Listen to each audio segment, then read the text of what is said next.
പരിചയപ്പെടുത്താതെ തന്നെ ദൃശ്യശ്രവ്യ മാധ്യമങ്ങളിലൂടെ അദ്ദേഹം സുപരിചിതനാണ്.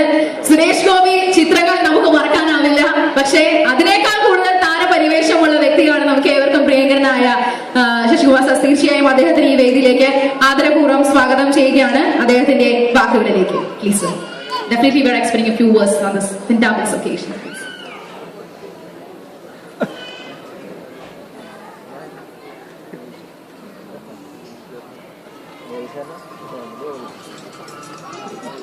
ശ്രീ ഇബ്രാഹിം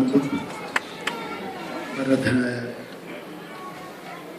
മൊയ്തീൻ ഹാജി, ഏഷ്യാനെറ്റിൻ്റെ പ്രവർത്തകർ, ഇവിടെ സന്നിഹിതരായിരിക്കുന്ന കലാസ്നേഹികൾ, സാംസ്കാരിക നായകന്മാരെ, സഹോദരങ്ങളെ, സഹോദരിമാരെ, സുഹൃത്തുക്കളെ, ഒരു നീണ്ട പ്രസംഗത്തിന് ഞാൻ മുതിരുന്നില്ല.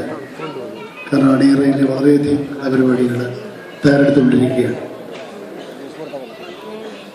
സ്വാതന്ത്ര്യദിനത്തെക്കുറിച്ചും അതിൽ പടപെടുകയും മരിച്ച ധാരാളം ധീര നേതാക്കളെക്കുറിച്ചൊക്കെ നമ്മൾ ധാരാളം വായിച്ചും പഠിച്ചും നിൽക്കാറുണ്ട്. അത് നമ്മളെ പ്രൈമറി ക്ലാസ് മുതൽ പഠിച്ചുപോയ കാര്യങ്ങളാണ്.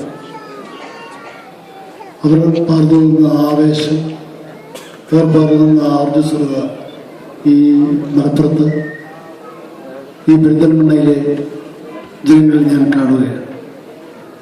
കാരണം 6-7 മാസത്തെ ഈ ഔദ്യോഗിക ചുറ്റുപാടിൽ ഒരു പുതിയ സംസ്കാരത്തിന്റെ പ്രതീകമായ ഒരു പ്രദേശമായി എനിക്കിത് മനസ്സിലാക്കാൻ കഴിഞ്ഞിട്ടുണ്ട്. അപ്പോൾ എല്ലാവരും പറയും ഭാരതപ്പുഴ കഴിഞ്ഞാൽ ഒരു പ്രത്യേക സംസ്കാരം, അത് തികച്ചും അന്വർത്ഥമായി ഞാൻ മനസ്സിലാക്കുകയാണ്. കാരണം മധ്യതിരുവിതാംകൂറുകാരനായി ഞാൻ അത് പൂർണ്ണമായി ഉൾക്കൊണ്ടുകൊണ്ട് ഇവിടെയുള്ള എല്ലാ കാര്യങ്ങളിലും, ജില്ലയിൽ നടക്കുന്ന എല്ലാ പൊതുപ്രവർത്തനങ്ങളിലും മറ്റു കാര്യങ്ങളിലും തന്നെ പോലീസിലെ ജോലി കൂടാത്തുള്ള കാര്യങ്ങൾ ഞാൻ നിങ്ങൾ തരുന്ന ആവേശവും സ്നേഹവും